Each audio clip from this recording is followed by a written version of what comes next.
Às vezes, por exemplo, no trabalho da meditação ou do Zen budismo como, né, prática coletiva, existe uma ajuda do grupo. O grupo, ou seja, a gente não precisa resolver as questões do casamento e da paternalidade só dentro do É isso aí. casal, né? É isso aí, a gente fala Buda, Dharma e Sangha. Buda significa o ser que acordou, que despertou. Que tem o Buda histórico na Índia, tem a natureza Buda, tudo que existe, a natureza Buda manifesta, a natureza desperta.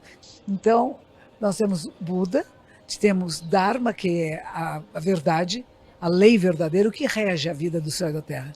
Quais são as leis que regem a vida, a morte, né? É chamado Dharma. E Sangha é a comunidade. As pessoas que praticam juntas e se ajudam mutuamente.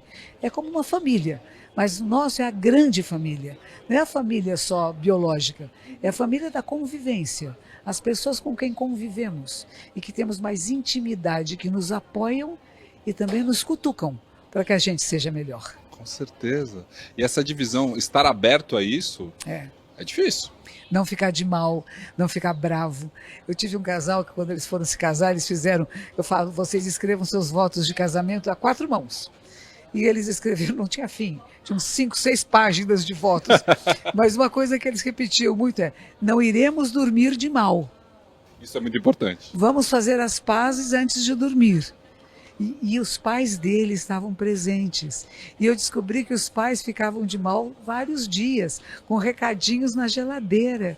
E eles se comprometeram que nunca fariam isto. Espero que tenham sido capazes de cumprir essa promessa. Porque a gente pode discutir, pode ter pontos de vista diferentes, mas na hora que termina a discussão, a gente poder se abraçar e se respeitar.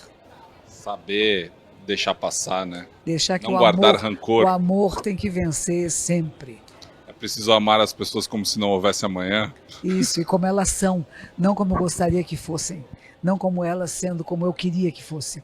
Teve até um filme brasileiro que fizesse sobre isso, né? Que a mulher queria que o marido fosse de um tal jeito. Aí ele vira uma mulher e vai nas lojas com ela, não sei o que. Não, eu não queria que você fosse eu. Se eu fosse você, Se eu Tony fosse, não é Ramos isso. É isso. e Glória Pires, se não me engano. Sem Não, querer, é uma coisa é uma assim, coisa assim. sem querer nós nos casamos com alguém que é diferente de nós, que respeitamos e admiramos as diferenças e depois queremos que fique que nem a gente. Não põe sua escova de dente aqui, não faça isto, sente de tal jeito, fale assim. Peraí, que isso? Vista-se dessa maneira? Que isso? Dá liberdade a esse ser humano para ser quem é. E o seu olhar vai dizer se você aprova ou não. E vai depender dessa outra pessoa se aceita a sua aprovação ou reprovação. Mas tem que ser autêntico, cada um de nós. Qual é a minha essência? Onde realmente eu quero ir? Em que direção eu quero ir? Eu estou indo nessa direção? Eu aprecio a minha vida? Não é, a gente não trabalha para pagar boleto. Se não for prazerosa a nossa vida, não está servindo para nada. Porque tudo é urgente hoje. E quando a gente só cuida do que é urgente, a gente esquece do que é importante. É isso aí. É isso mesmo. O que importa, né? O que eu estou pondo para dentro? Exatamente. Ô Monja, eu gostei que você vinha aqui, você saía lá da casa do Pacaembu e vinha conduzir meditações aqui. Esse espaço, né, estar em meio à natureza, é uma das formas da gente cuidar do que é importante. É maravilhoso. No Japão, eles fazem banho de floresta, banho de mata. As pessoas vão entrar na floresta, na mata, para banhar-se. Não nada mais do que isso, para respirar o oxigênio, para ver as árvores, para tocar as plantas, para perceber solos diferentes. Aqui é perfeito, porque tem areia, tem terra e tem asfalto. E você pode perceber, tem luz e sombra. E a gente percebe a diferença de quando você está caminhando no sol e quando você caminha na sombra. Nossa, é muito. Não é lindo? Aqui é impressionante, porque às vezes você tá no calorzinho do sol, você entra embaixo das árvores e já tá vontade de botar um casaco. Não é verdade? E aí a gente percebe como é importante a natureza, espaços como esse no meio de uma cidade, para manter a temperatura mesmo, para E a a gente segurar. vida natural na qual nós estamos vivendo não é só em matas distantes. Aqui, quando eu cheguei, tinha 2 saguis no telhado andando. Eu falei, olha que bonitinhos, né? Eles caminham por aí, estão soltos. Tem cavalos aqui, tem bichinhos. No passado tinha muitos mais bichinhos, foram tirando aos poucos. Mas nós temos as árvores. esse povo de pé, como diziam os povos originários, né? As árvores não podem correr, não podem fugir, mas elas estão aí fazendo trocas conosco o tempo todo. E a gente respeita e vê a beleza de um raio de sol que bate numa folha, e esta folha é uma joia preciosa. É como se fosse uma esmeralda.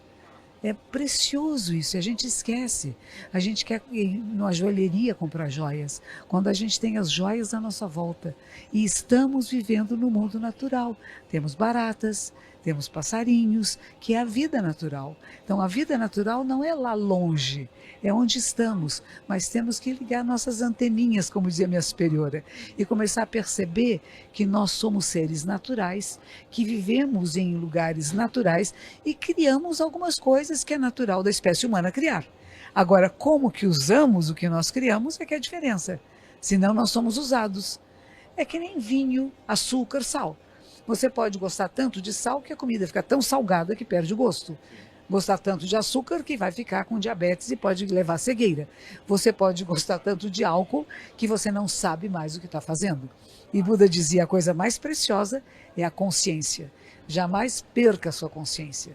Você pode tomar uma boa taça de vinho, apreciar, mas não ficar embriagado, a ponto de não saber o que fez e o que está falando. Maravilhoso.